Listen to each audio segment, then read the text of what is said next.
भारतीय बाजार आज कैसे रिएक्ट कर सकते हैं इस पर ये भी हम डिस्कस करेंगे। एफआईज ने कैश मार्केट में बिकवाली की 3,770 करोड़ की, घरेलू निवेशक खरीदारी करके गए हैं, 2,360 करोड़ की खरीदारी यहाँ पर हुई है। इंडेक्स फ्यूचर इंडेक्स ऑप्शन में जो आंकड़ा है वो खरीदारी का है एफआईएस का, और इंडेक्स ऑप्शन में जो आंकड़ा है वो 4,253 करोड़ का यहाँ पर आंकड़ा निकल कर आ रहा है इंडेक्स ऑप्शन में। तो एफआईएस की तरफ से जो संकेत मिल रहे हैं वो काफ़ी मिक्स्ड हैं, इस तरह के जो आंकड़े निकल कर आ रहे हैं। तो उसको देखते हुए आज भारतीय बाजारों में किस तरह की रणनीति लेकर चले ये भी समझ लेते हैं। और हमारे साथ इस वक्त रेलिगेयर ब्रोकिंग के अजीत मिश्रा जुड़ चुके हैं। Ajit, thank you so much सुबह सुबह समय देने के लिए।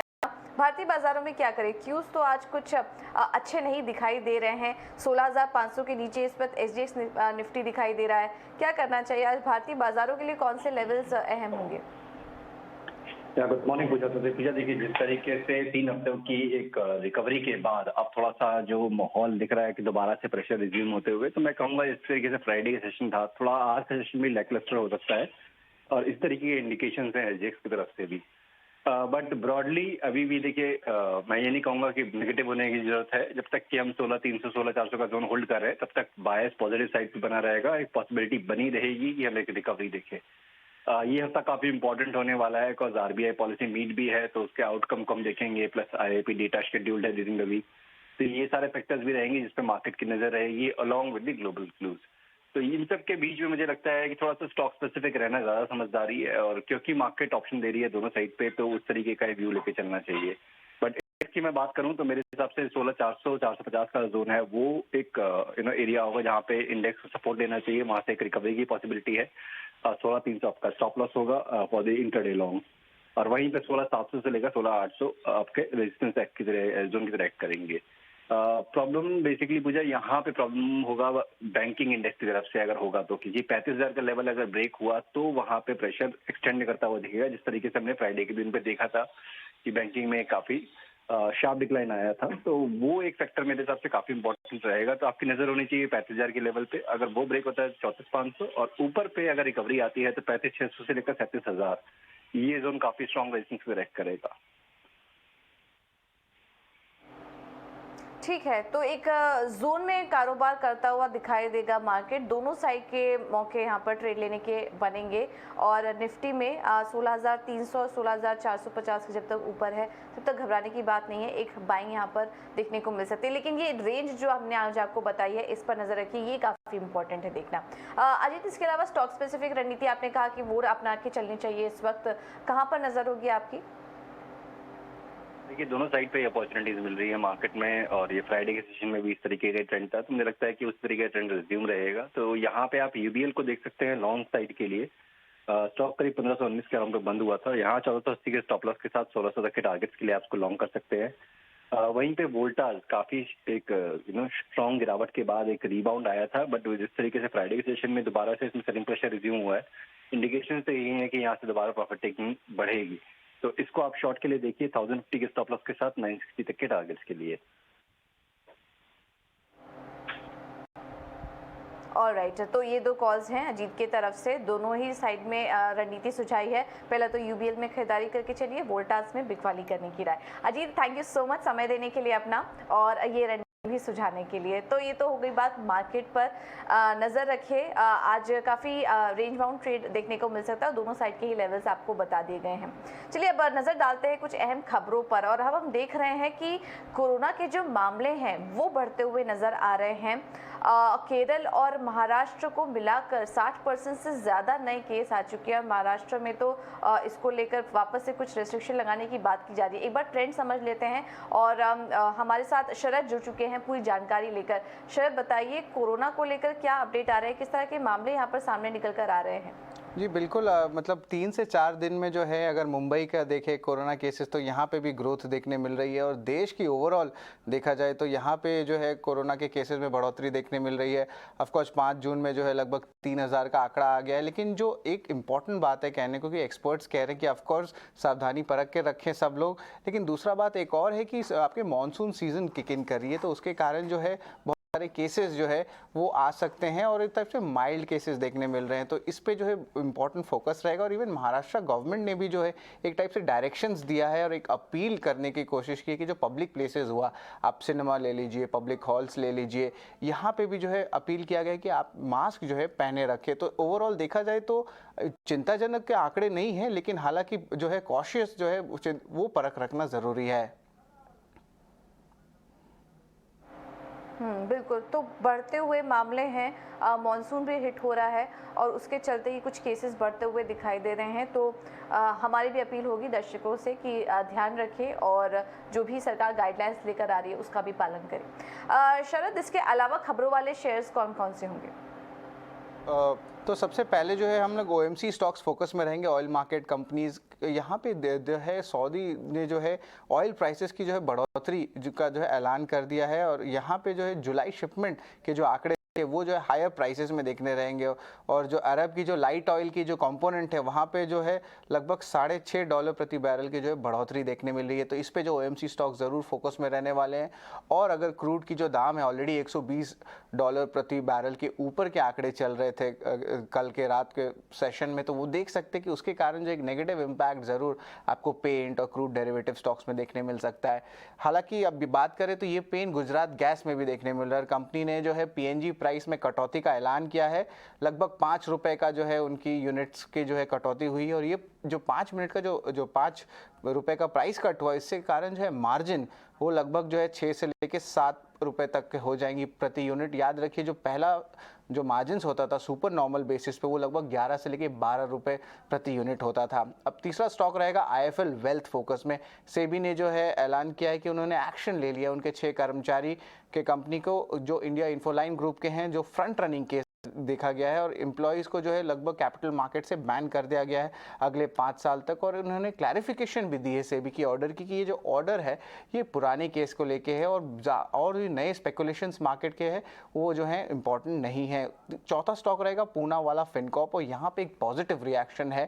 ये जो सेबी इन्वेस्टिगेशन कंप्लीट हुई है तो उनके जो कंक्लूजन आया कि जो उनके MD हैं अभय भुटाडा, अब उनको जो है अनपब्लिश्ड प्राइस सेंसिटिव इन्फॉर्मेशन जो कहते हैं वो उन्होंने किसी को दिया नहीं है। तो ये इंपॉर्टेंट जो इन्फॉर्मेशन होती है स्टॉक कंपनी के बारे में वो किसी को दिए नहीं है। और ये जो है मैग्मा फिनकॉर्प के ऊपर जो है इन्वेस्टिगेशन चल रही थी सेबी की और अब जो है कंपनी का नाम हो गया पूना वाला फिनकॉर्प। तो ये याद रखिएगा, स्टॉक में पॉजिटिव रिएक्शन देखने मिल सकता है। उसके बाद अदानी ट्रांसमिशन फोकस में रहेगा।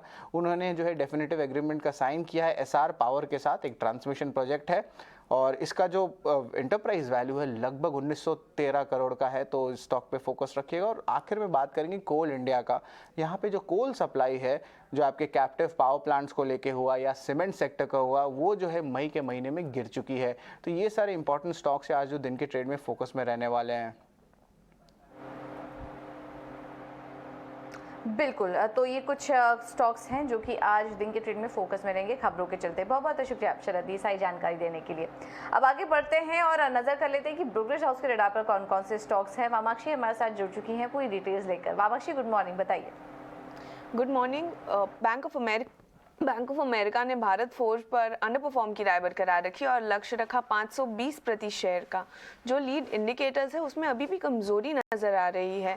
कंपनी अपने 25% रेवेन्यू डिराइव करते हैं ग्लोबल ट्रक सेगमेंट में से और जहां पे अभी एक कमजोरी नजर आ रही है और इसी के चलते बैंक ऑफ अमेरिका ने भारत फोर्ज पर अंडर परफॉर्म की राय बरकरार रखी। CLSA ने HUL पर आउट परफॉर्म की राय बरकरार रखी और लक्ष्य रखा 2575 प्रति शेयर का। कंपनी अपने जो स्ट्रक्चरल प्रोस्पेक्ट्स और बिजनेस मॉडल है उसको सुधारने में जारी है और जो कंपनी काफ़ी मजबूती से क्राइसिस से उभर रही है और जो स्ट्रैटेजिक एग्जीक्यूशन से कंपनी को लंबी अवधि में काफ़ी फ़ायदा होता हुआ नज़र आ रहा है और जो निकट अवधि में जो चुनौतियां हैं वो प्राइस में ऑलरेडी रिफ्लेक्ट हो रही है, जिसके चलते CLSA ने HUL पर आउट परफॉर्म की राय बरकरार रखी। और आखिर में JP मॉर्गन ने यूनाइटेड स्पिरिट्स पर ओवरवेट की राय बरकरार रखी और लक्ष्य रखा 900 प्रति शेयर का। जो कंपनी ने अभी पार्ट सेल किया था अपने पॉपुलर ब्रांड पोर्टफोलियो का, वो कंपनी ने अपने मॉडल में फैक्टर इन कर लिया है और इसी के चलते JP मॉर्गन ने यूनाइटेड स्पिरिट्स पर ओवरवेट की राय बरकरार रखी। ऑलराइट कामाक्षी, बहुत बहुत शुक्रिया ये सारी डिटेल्स हमें बताने के लिए। तो ब्रोकरेज हाउस के रडार पर आज भारत फोर्ज, HUL और USL जैसी कंपनियां फोकस में हैं, तो इन पर आज हमारी दिन भर नजर रहेगी और इनके क्या एक्शन दिखता है इस ब्रोकरेज के आने के बाद, इस पर भी हमारी नज़र बनी रहेगी। अब आगे बढ़ते हैं और कुछ और अहम खबरों पर फोकस करते हैं। कच्चे तेल के दिग्गज एक्सपर्ट फेरेदुन फेशरकी ने हमसे खास बातचीत में कहा कि अगर दुनिया रूस से तेल नहीं खरीदेगी तो कीमतों में और बढ़ोतरी हो सकती है। उन्होंने क्रूड को लेकर और क्या कहा, आइए चलते हैं सौमित सरकार से। सौमित, बताइए और क्या क्या डिटेल्स यहाँ पर निकल कर आए हैं। कच्चे तेल के दिग्गज एक्सपर्ट से हमने बात की, क्या कुछ कमेंट्स निकल कर आए उनकी तरफ से?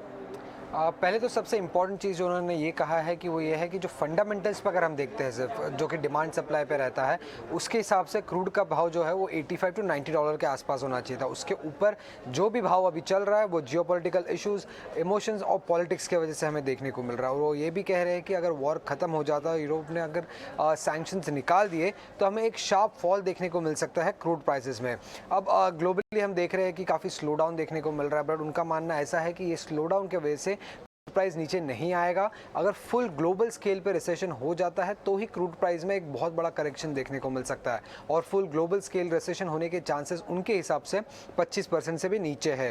अब काफ़ी सारी कंट्री स्ट्रैटेजिक रिजर्व से अपने क्रूड रिलीज़ कर रही है, क्योंकि मार्केट में क्रूड की बहुत कमी है। बट उनका कहना ऐसा है कि जो स्ट्रैटेजिक रिजर्व्स में से क्रूड रिलीज़ हो रहा है वो टेम्पररी है, और इसी कारण हमें क्रूड में गिरावट नहीं देखने को मिल रही है, क्योंकि ये टेम्पररी है और आगे जाके ये बंद हो जाएगा। और जितना भी वो रिलीज़ कर रहे हैं क्रूड, वो काफ़ी कम है जितना डिमांड है उसके सामने।